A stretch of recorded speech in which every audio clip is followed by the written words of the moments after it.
টাকা বা মানি কি অদ্ভুত একটা জিনিস, তাই না? আমরা রোজ এটা ব্যবহার করি, এর পেছনে ছুটি, কিন্তু কখনো যে ভেবে দেখেছি এই জিনিসটা আসলে কি, কিভাবে কাজ করে? চলুন না আজ এই খুব পরিচিত কিন্তু আসলে বেশ জটিল বিষয়টাকে একটু সহজ করে জেনে নেওয়া যাক। আচ্ছা, একটু ভাবুন তো, এমন একটা পৃথিবীর কথা যেখানে কোনো টাকা পয়সা নেই, ওয়ালেট ফাঁকা, ব্যাংক অ্যাকাউন্ট শূন্য, কারণ এসবের কোনো অস্তিত্বই নেই। তাহলে কিভাবে চলতো আমাদের জীবন? কিভাবে কেনাবেচা হতো জিনিসপত্র? বেশ গোলমেল ব্যাপারটাই না? চলুন, এই প্রশ্নটা দিয়েই আমাদের আজকের আলোচনা শুরু করি। টাকা যখন ছিল না তখন মানুষজন কি করত? তারা ব্যবহার করত বিনিময় প্রথা বা ইংরেজিতে যাকে বলে বার্টার সিস্টেম, মানে সোজা কথায় জিনিসের বদলে জিনিস। আমার কাছে চাল আছে, আপনার কাছে মাছ আছে, চলন বদলে নিই। শুনতে বেশ সহজ লাগলেও এই সিস্টেমের মধ্যে কিন্তু একটা মস্ত বড় সমস্যা লুকিয়েছিল। আর এই সমস্যাটার একটা বেশ গালভরা নাম আছে, চাহিদার দ্বিবিধ সঙ্গতি। ব্যাপারটা কি? ধরুন আপনার কাছে এক বস্তা চাল আছে আর আপনার চাই একজোড়া জুতো। এখন আপনাকে এমন একজনকে খুঁজে বের করতে হবে যার কাছে জুতো আছে এবং ঠিক ওই মুহূর্তে তার এক বস্তা চালেরও দরকার। ভাবুন তো একবার, এমন মানুষ খুঁজে পাওয়াটা কতটা কঠিন। দুজনের চাওয়া পাওয়াটা একই সময়ে মিলে যাওয়াটা ছিল প্রায় লটারি জেতার মতো। আর এই কারণেই বিনিময় প্রথাটা আসলে খুব একটা কাজের ছিল না। তো বিনিময় প্রথার এই বিশাল মাথা ব্যথার সমাধান হিসেবেই আসরে নামল আমাদের হিরো, অর্থ বা মানি। অর্থ এমন একটা জিনিস যা বিনিময়ের মাধ্যম হিসেবে সবাই এক কথায় মেনে নেয়। বলতে পারেন এর কয়েকটা আসল সুপার পাওয়ার আছে যা আমাদের পুরো অর্থনৈতিক সিস্টেমটাকে চালিয়ে নিয়ে যায়। কি সেই সুপার পাওয়ারগুলো? চলুন এক এক করে জেনে নিই। অর্থের প্রধানত 4টে বড় কাজ আছে। 1 নম্বর, এটা হলো বিনিময়ের মাধ্যম, মানে এখন আর জুতোর জন্য চালওয়ালা লোককে খুঁজতে হবে না। চাল বিক্রি করে টাকা নিন, সেই টাকা দিয়ে যে কোনো দোকান থেকে জুতো কিনে নিন, ঝামেলা শেষ। 2 নম্বর, এটা মূল্যের পরিমাপক, মানে সবকিছুর একটা দাম ঠিক করা যায়। 1 কেজি চালের দাম কত, একজোড়া জুতোর দাম কত, সবকিছুরই একটা মাপকাঠি হলো এই টাকা। 3 নম্বর, এটা মূল্যের ভাণ্ডার, মানে আপনি আপনার পরিশ্রমের ফল টাকা হিসাবে জমিয়ে রাখতে পারেন ভবিষ্যতের জন্য। আর 4 নম্বর, এটা স্থগিত অর্থ প্রদানের মান, মানে ধার দেওয়া নেওয়া বা কিস্তিতে কিছু কেনার হিসাবটাও টাকার মাধ্যমে সহজে করা যায়। আচ্ছা, টাকা বা অর্থ বললেই আমাদের মাথায় কি ভাসে?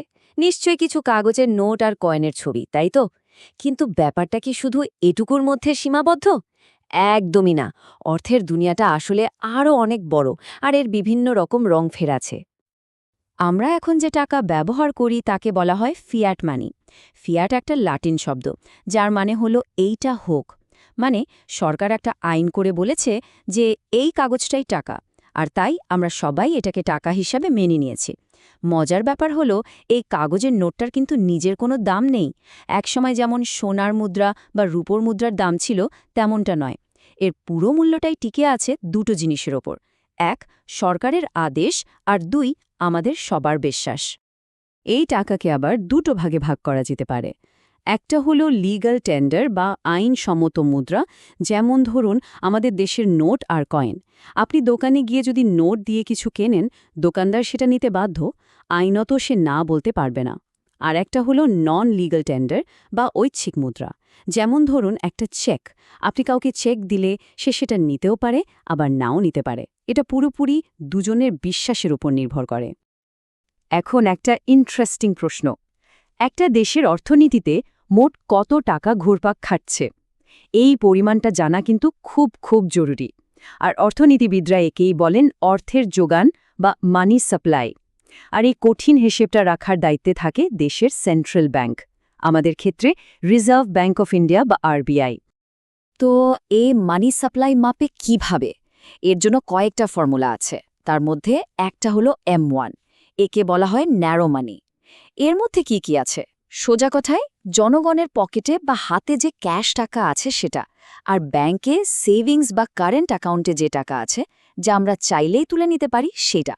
মানে যে টাকাটা সবচেয়ে সহজে খরচ করা যায়, সেটাই হলো M1। M1-এর পর আসে M3, যাকে বলা হয় ব্রড মানি। এটা আরও বড় একটা হিসেব। এর মধ্যে M1-এর সব কিছু তো আছেই, তার সাথে যোগ হয় ব্যাংকে রাখা ফিক্সড ডিপোজিট বা এফডির মতো জিনিসগুলো।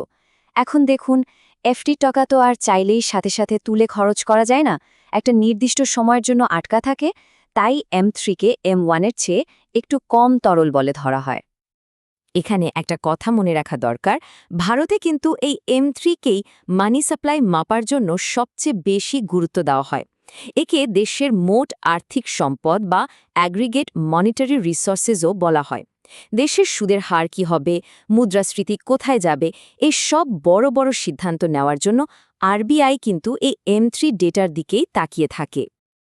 আমরা তো অর্থ কি, তার কাজ কি, কিভাবে মাপা হয়, এসব নিয়ে অনেক কথা বললাম। কিন্তু এই অর্থটা লেনদেন হয় কোথায়? হ্যাঁ, এর জন্য একটা বাজার আছে, আর সেই বাজারটার নাম হলো মানি মার্কেট। এটা হলো অল্প সময়ের জন্য টাকা ধার দেওয়া নেওয়ার জায়গা। মানি মার্কেট হলো একটা ফিনান্সিয়াল মার্কেট, যেখানে খুব অল্প সময়ের জন্য, মানে ধরুন একদিন থেকে শুরু করে 1 বছর পর্যন্ত টাকার লেনদেন হয়। ভারতে এই পুরো বাজারটাকে কন্ট্রোল করে রিজার্ভ ব্যাংক অফ ইন্ডিয়া। বড় বড় ব্যাংক, কর্পোরেট সংস্থা, এমনকি সরকারও তাদের হঠাৎ করে টাকার দরকার পড়লে এই বাজার থেকেই ঋণ নেয়। এখন এই বাজারের লেনদেনটা হয় কিভাবে? এর জন্য কিছু বিশেষ ইনস্ট্রুমেন্ট বা বলতে পারেন দলিলপত্র আছে, যেমন ট্রেজারি বিল, যেটা সরকার ছাড়ে টাকা তোলার জন্য।